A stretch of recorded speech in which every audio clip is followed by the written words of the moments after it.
After my personal struggle with food left me sick and suicidal, I was struck with the realization that food alone can't fix us. So I set out to discover what could, and what I found changed everything.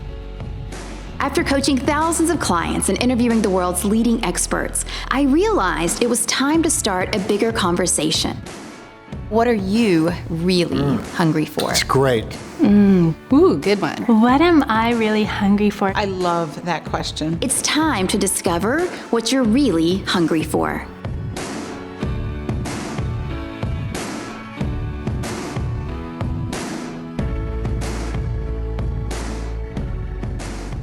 Do you ever feel out of it? Like you just can't think straight? Do you forget simple things and often feel like the world is just lost in a fog? This is called brain fog, and it's no joke. Many people walk through life just not feeling like themselves. They feel like they're a walking zombie. They're scatterbrained, or sometimes they think they're suddenly developing ADHD. Often we attribute this to just getting older. We tell ourselves that this is just a normal part of aging, but it's not. Your thoughts should not be foggy. You should not be having difficulty coming up with the next word that you want to say, or remembering what you walked into a room to get. And maybe the worst part about brain fog is that it leads you to feeling like you're on an emotional roller coaster. You worry about every little thing that could go wrong. You get upset and down in the dumps so easily that you begin to believe that you're depressed and that you need to go on medication. And you can lose your temper at the drop of a hat. When you're experiencing brain fog, you feel like you're in a dark room with a flashlight that has a battery that's just about to wear out. The light flickers off and on. It's much dimmer than it should be, and it barely illuminates anything. So what is brain fog, and why do people get it? Brain fog happens because our brains are not nutritionally supported. There are essential nutrients that we must have in order to feel focused, inspired, calm, and energized, and to feel like we have a handle on our emotions so that they don't run us ragged. Yet the diet that most people in our society follow leads directly to brain fog. People are eating poisons by ingesting the chemicals in most processed foods, and they're not getting enough nutrients by relying on mainly carbs and low-nutrient processed foods. But nutrients like those found in whole foods, like vegetables, healthy fats, and fruits, naturally support our brain's regulating system and neurotransmitter production. These nutrients are the building blocks of the chemicals that keep our moods in check. These chemicals include serotonin and dopamine. Interestingly enough, these are the same two chemicals that are affected by the most common antidepressants on the market. But why take an antidepressant to fix the nutritional imbalance that you can fix by simply making better food choices? You can choose to begin to eat foods that will support your mental health. When we eat enough of these foods, we begin to feel more open, accepting, optimistic, energetic, and creative. Our moods will quickly level out, and we'll no longer feel like we're connected to an emotional yo-yo. Our guest today, Dr. Mike Dow, is here to talk to us about small changes we can begin making today that will support our mental health, so we can stop feeling out of control and start to balance our emotions. Mike is the author of The Brain Fog Fix, and he's found a solution to feeling sluggish, foggy, and emotional. Today, he'll share it with you. So, Dr. Mike, I guess the first question, just so we're really clear as we move forward, is what is brain fog exactly? Well, I guess the layman's terms, the way I like to put it, is you just don't feel like yourself. So if you're somebody who's saying, I just don't feel like myself, you're probably experiencing brain fog. So let me tell you something you may be diagnosed with that I consider brain fog. ADHD, anxiety, depression, dementia, and a couple of the chapters in the Brain Fog book I really like, and those two specialty chapters are mommy brain. I think so many mommies have mommy brain because of the stress they go through on a daily basis, and also senior moments. The brain starts to slow down pretty early in life, so even if you're not 60 or 70 yet, even in your 30s and 40s, there are things you can do to keep your brain really razor sharp, and some really easy things you can do to reduce anxiety in our everyday busy lives. Yeah. I want to talk about that just really quickly. All of that, first of all, like the depression, the anxiety, the mommy brain, because I've definitely experienced that. But the senior moments, I was talking to a doctor recently, and he said, look, losing your memory, being sort of fuzzy, that's not normal for aging. It is not just, and I think we chalk it up to that. We're like, oh, I'm just getting older. Yeah. But that's not a thing. That you can still be vital and aware. Absolutely. I get senior moments from my grandpa. So my grandpa's the one who always says, oh, I'm having a senior moment, So I get that term from him, but, because obviously senior moment is not a clinical term. But a lot of people believe that dementia and Alzheimer's are something that you just have. Yeah. That's not true. So only about 10% of Alzheimer's cases are inherited. So really, it is about what you are doing, or in a lot of cases, not doing with your brain and your life, that are actually going to make your brain fuzzy. The message here is this is not something that you just have to deal with. That is information that says you need to do something differently, and there are absolutely some simple changes you can make that will take that fuzziness away. So I want to know all of them. Can we just start there? No, I mean, the fuzzy moments for sure are just not being able to recall things as easily. Yes. And I've noticed that the busier I get, the more I forget. Yeah, so a couple things. There is one... People are really busy these days. I've noticed. Yes, I am sure you can relate.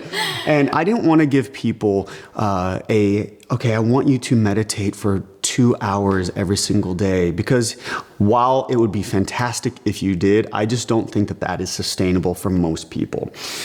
And the good news is it's 2 simple words: have fun. So when we study people who don't experience dementia and Alzheimer's, they do things like gardening. They do things like traveling, because traveling forces you to create new mental maps in your brain as you're figuring out, is this north? Is that north? Oh, I remember this place over here. It's things like sewing and socializing with friends, reading. So if you actually just stay really engaged in your life and do anything besides just sitting on your TV doing nothing and not connecting to those around you, you are actually going to sharpen your brain. And also, of course, the foods that we eat. Sure. They really have a profound impact on keeping that brain very sharp. And especially if you're worried about memory and losing that mental edge, it's really all about DHA.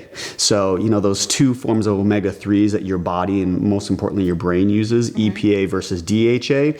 DHA I call the think better omega-3, whereas EPA is the feel better omega-3. So you want to make sure you're getting both of those to keep your brain both sharp while you're also staying in a good mood and reducing stress. Yeah, and so tell us some of the foods that we can eat to get those. I prefer wild-caught seafood as one of the best, but I have my secret weapon food, and that is, and this is a secret weapon because it's so cheap and it's so readily available.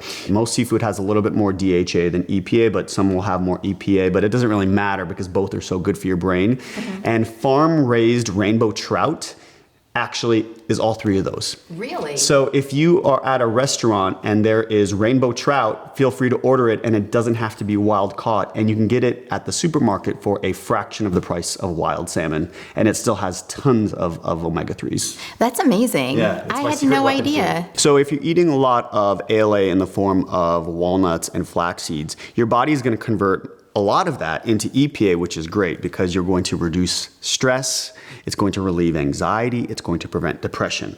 But the body is not good at converting the plant-based ALA omega-3, which you also see now in a lot of things like pasta, they'll enrich it with ALA. Yeah. Your body's not good at converting that into DHA, which is your think better, stay sharp omega-3. That is what, pregnant women, they need DHA because that omega-3 is used in it's really the building block of the brain. So when your infant is developing, the body uses that DHA to build the brain. As we get older, we still, because of neuroplasticity, which means your brain is always forming new connections, your brain doesn't stop developing. They used to think that.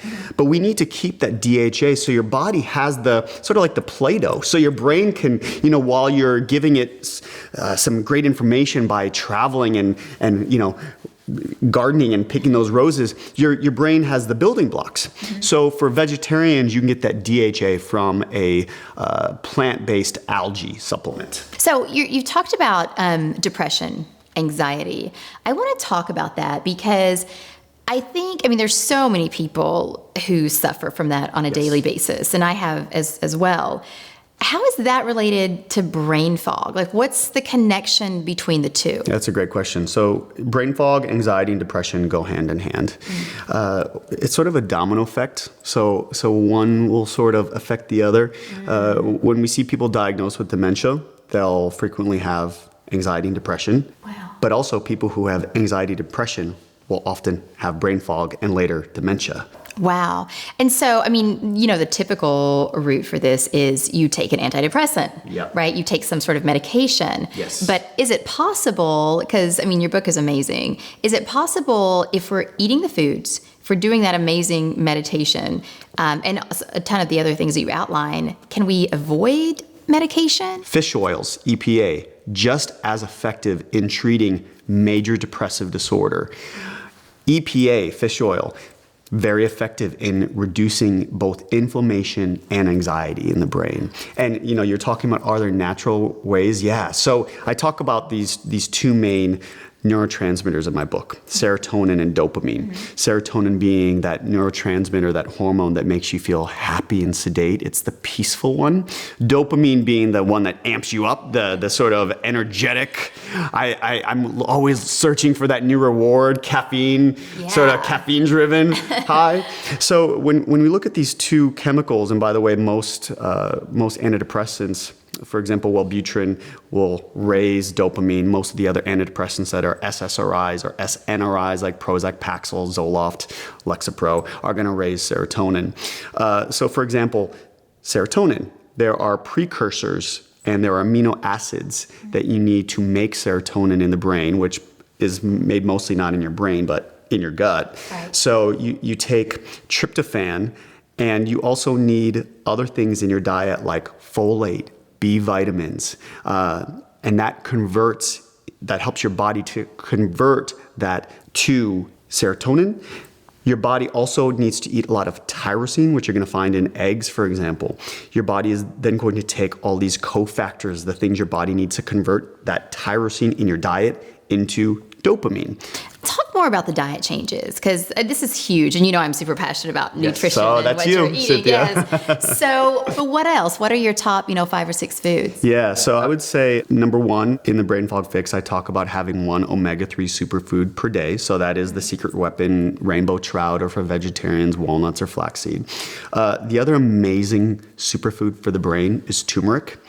It may reduce your chance of ever getting Alzheimer's by up to 90% if you have a little bit every single day. 90%. Yeah, so isn't that huge? Wow. So I have a little a recipe for a wellness shot, and it's very easy and simple. A lot of people are paying $5 or $6 to get these little turmeric shots. All you got to do, you take a half teaspoon of turmeric, but the secret is you need to mix it with black pepper. So it's a little sprinkle of black pepper, a little turmeric, cold water, lemon. I do it in a Vitamix and I add ginger and sometimes cayenne pepper. But you can do it just without a blender, and you just bottoms up every single day. And if you do that, it also promotes, it removes the plaques that can cause brain fog, dementia, Alzheimer's in the brain. But it also promotes your brain sort of making new connections, which can help prevent depression and anxiety possibly as well. So that's a great superfood. I also recommend in the Brain Fog Fix 7 as my lucky number for happiness and stress-free living. There is a large study that looked at, I know you're all about whole foods, right? Yeah. It's just eat whole natural foods. Well, food. This is great for mood too, not just overall physical health and weight loss, because the people that ate 7 servings of fruits and vegetables every single day were the happiest. So isn't that just a great, simple minimum number? It's just so easy. And by the way, I was talking about those cofactors, the vitamins your body needs to convert those amino acids into serotonin and dopamine. Yes. If you're eating a variety of 7 different fruits and vegetables every day, you're going to get them. Just eat a wide variety of whole fruits and you're going to get not only those amino acids, but you're also going to get those cofactors so that your body can turn that into those healthy, feel-good, stress-relieving neurotransmitters. So you want to eat these natural whole foods. In part of the exercise part of the brain fog fix, the 21-day program, I have them cut out all sugar and flour, because sugar and flour just spikes your blood sugar. Yeah. And so it's every time you're spiking your blood sugar, flour, they're causing inflammation. We know inflammation is strongly linked to anxiety and depression, and also dementia and Alzheimer's. Then you shouldn't go all or nothing carb free for the rest of your life, because I don't know anybody who can do that. And if you have to cut out blueberries for the rest of your life, that's not a good thing. Yeah, I can't do that. I can't either. I love carbs That's sometimes. not a diet that I would follow. Yeah. I need my carbs. Yeah. Yeah. But isn't it so interesting that so many of these things, I love chatting with you, Cynthia, because it's, I represent sort of the, I obviously come from a more psychological approach, and people would think about you as more physical, but isn't it so interesting that you can't really separate what you do and what I do? Yeah. They go hand in hand. Yeah. I mean, you have to have one, you have to have them both, right? You can't just have one or the other. It's both things to really get that transformation, Absolutely. I think. Yeah. So Dr. Mike, the name of the show, as you know, is What You're Really Hungry For. And the question that I ask every guest, and I want to ask you as well, is what are you really hungry for these days? Yeah, I feel I can answer that in two words: peace and passion. So I am such a passionate person. Like you, I'm a person who follows my dreams on a daily basis. It's not always easy. Sometimes there are days, weeks, sometimes months where I feel like I'm not getting anywhere, and I'm trying so hard. But I love. The brain fog fix, even more so than any book I've written thus far, I am so passionate about it. I believe it could be a life-changing gift for people, and I'm just so happy I got to write it. And also peace, because I think that for me it's always a balance too, especially when you are going, and you're chasing so many things, and you're living this passion-filled life. Sometimes it's hard to shut off, so sometimes it's also balancing that with a sense of peace in your life. So I think that's what I'm hungry for. Well, thank you for everything that you're doing. Thank you for writing this book. Oh, it's you. phenomenal and truly, again, life-changing. I don't think we can say that enough. And thank you for the work that you're doing in the world. I love that you're passionate and that you want to get this message out there because you're serving the world. So, Dr. Mike, thank you for being you. My pleasure. Like-minded people, right? It's good. This week is all about learning how to finally clear brain fog. So I invite you to choose one of Dr. Mike's tips that he discussed during our show and start implementing it in your life today. What one thing can you do to start becoming more emotionally balanced? Don't wait another day or even another hour. Start to release those worries right now. As always, the conversation continues at CynthiaPasquella.com. Head on over and leave a comment below this video telling me the one thing that you will do to start getting rid of brain fog today. And while you're there, make sure you download today's free menu to track your progress. You'll find inspirational quotes from today's show as well as a daily checklist to keep you on track. It's located right below this video at CynthiaPasquella.com. Did you like this video? If you did, please subscribe, and I'd also be so grateful if you could just share this video with your friends. And if you want to hear more from me, including stuff that I only share in email, then come on over to CynthiaPasquella.com and sign up for my email newsletter so that you can become a part of this beautiful community of women who are discovering what they're really hungry for. Hi, I'm Cynthia Pasquella, the creator and host of What You're Really Hungry For. Now, throughout this season, we've seen industry leaders share what they're really hungry for, as well as the revolutionary ways that that's changed everything for them, including the way they look at health, life, and weight loss. And now you can do the same. I'm so excited to announce the 7-Day Hungry Challenge, where you'll discover what you're really hungry for. You'll also learn how to get rid of those excess pounds that you've been carrying around for a while now, and nothing you've seemed to do has worked. We're going to help you get rid of all of those and more, as well as create the life that you've always imagined. Now look, being overweight or having those excess pounds has nothing to do with food or willpower. And during the 7-Day Challenge, you're going to learn to get to the root cause of what it does have to do with so that you can heal your relationship with food for good. To learn more about this exciting 7-Day Hungry Challenge and to get started, simply visit 7dayhungrychallenge.com. You'll find all the information you need there in order to join this exciting community of people who are finally letting go of their struggle with food and self-esteem and self-worth and discovering what they're really hungry for so that those pounds can melt off, the weight can be lifted, and you can finally start to live the life of your dreams in the body of your dreams. So again, head over to 7dayhungrychallenge.com and sign up to join me. And finally, thank you so much for your amazing support of our show. We've been able to reach so many with your help, and for that, I am super, super grateful. And stay tuned because we are just getting started. Season 2 is going to be coming out very soon with more inspiring guests sharing their simple strategies on how you can create that body and life of your dreams. And of course, how you can continue to discover what you're really hungry for. This episode is brought to you by the Institute of Transformational Nutrition. Discover the secrets to becoming a go-to expert in nutrition coaching while making great money on the side or even enjoying a new career at www.transformationalnutrition.com.